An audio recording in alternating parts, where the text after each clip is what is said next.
Richard Lehman is a fun splatter author, Jack Ketchum is not.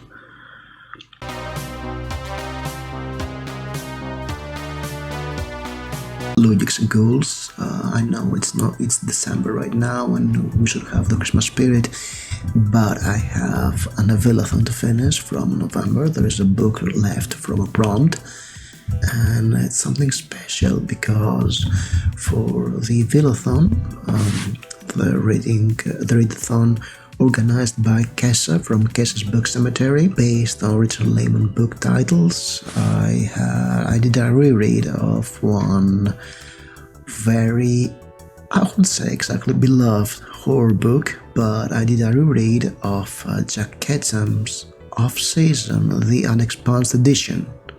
Yes, the re-revised edition of the book that is trying to convey a lot of the horror that was cut off in the original edition. I read this book in Greek.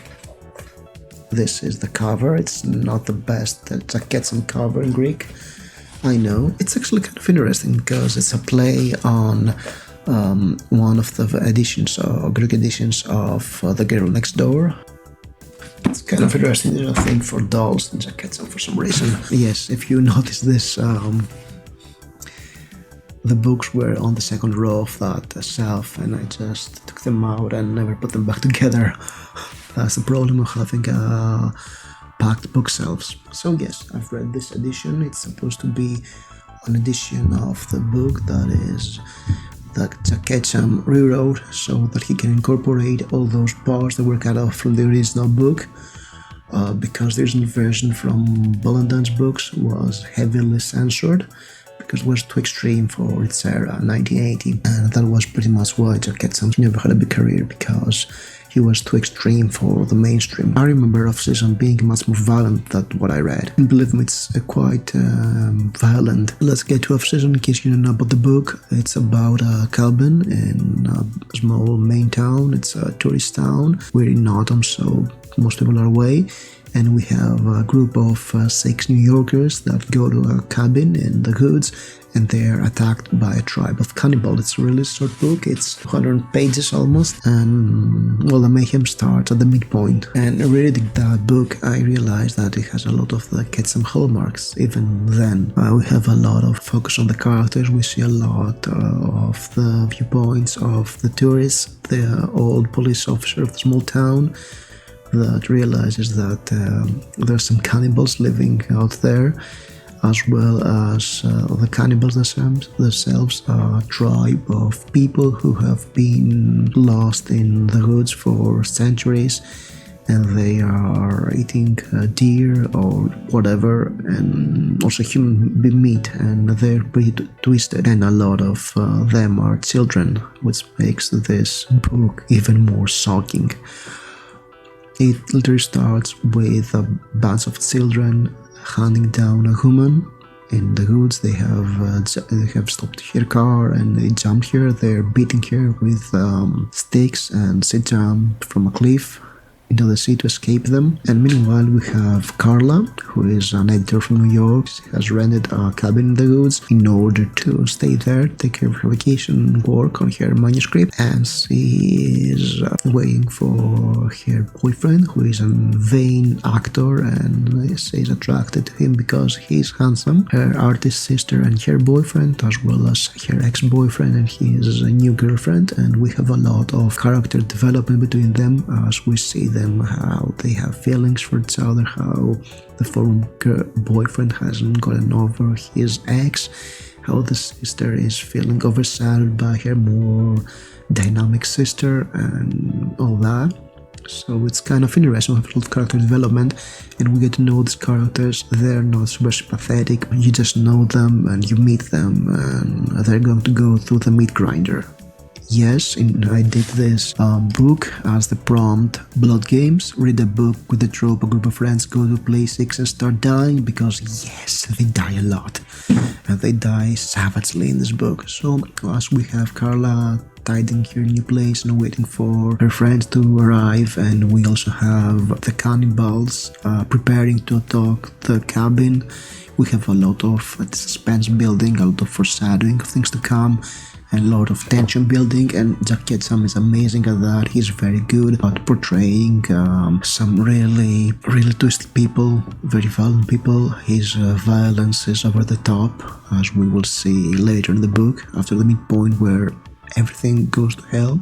He's very good at building this suspense, mounting tension, and preparing us for the mayhem to come. He's really good at this. We're in people's heads and we see their motivations and how they're feeling, and I think that was great for this book. I was really astonished because I didn't quite remember that from my first reading of the book. Yes, I read it in 2009, 2010, 10 years ago, and it was, we have this mounting tension, and then when the night falls, the cannibals attack, and we have savage murder and a lot of mayhem, some very graphic descriptions of killings and cannibalism and cooking meat and preparing human meat, and the survivors in the cabin trying to escape, trying to survive, and it had a lot of Night of the Living Dead vibe in it.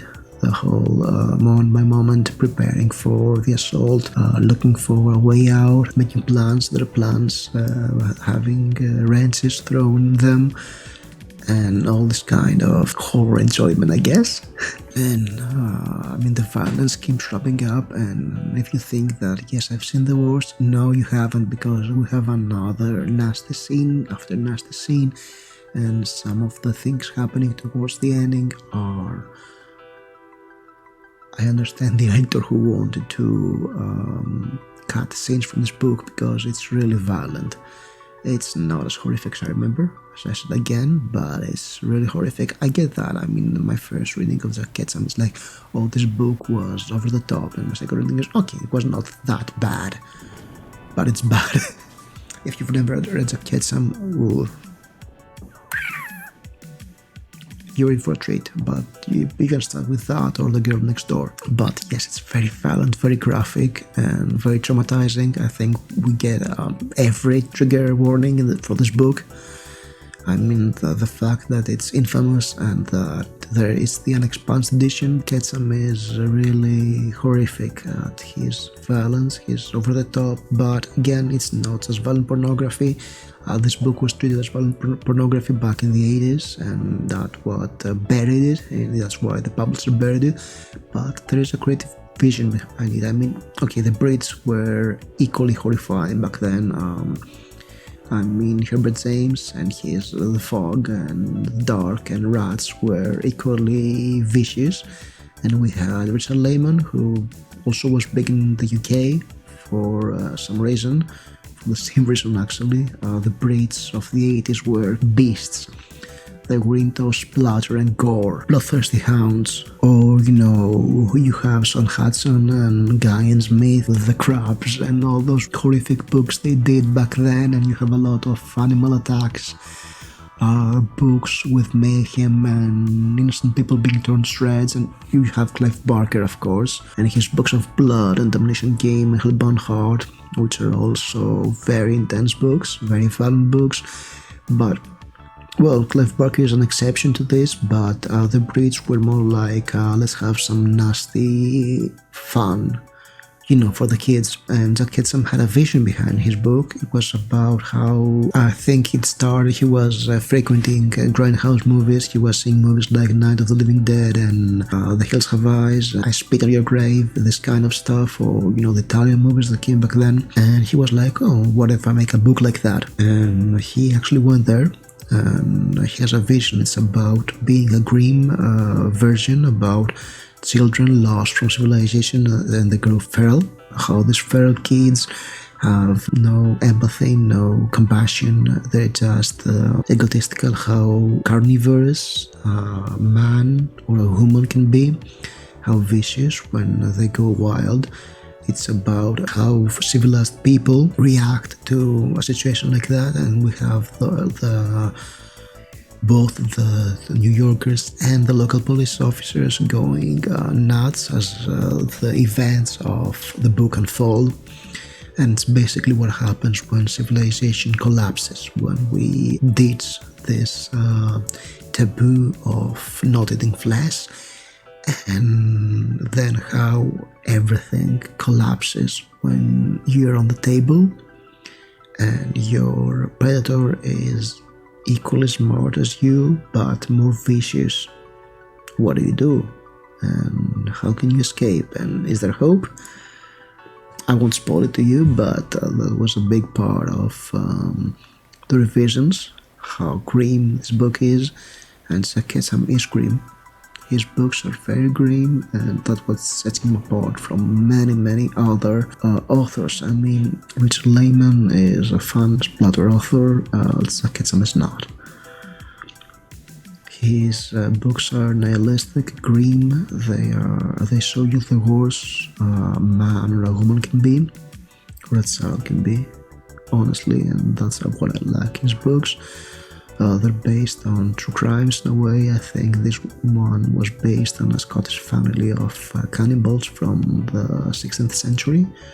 I'm not sure exactly. I thought it was mentioned in either the foreword of this edition or the epilogue when Jack Ketchum goes through many of the stuff that happened with this book, how it was published and how it was messed up by the publisher. Back then, there is a Douglas E. Winter foreword, and it was published in 1981. It's a classic, it's a horror classic, really. It's an early splatterpunk book, and I think if you have the stomach for it, you should read it.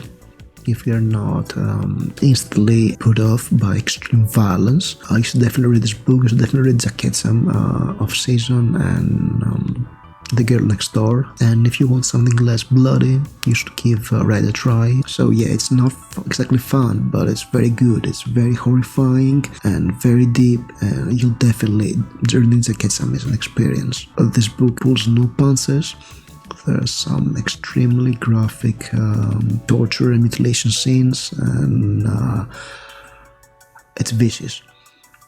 So yeah, fun. Definitely recommend. I really enjoyed it. It was better than I remember it, actually. Less horrifying for some reason, maybe because I'm remembering how it escalated towards the end, and you know, some of the things I remembered being horrifying were not from earlier on, from the midpoint. I thought that it was really interesting. It's a horror classic for a reason, and definitely a book you should read if you haven't read yet, if you're into the violent stuff, the gory stuff. If you've read this book, Off Season, either the original Ballantine's version or the unexpanded edition, leave a comment with your what do you think of this book. That wraps up the Evilathon. I did 9 out of 10 bronze, which is quite something.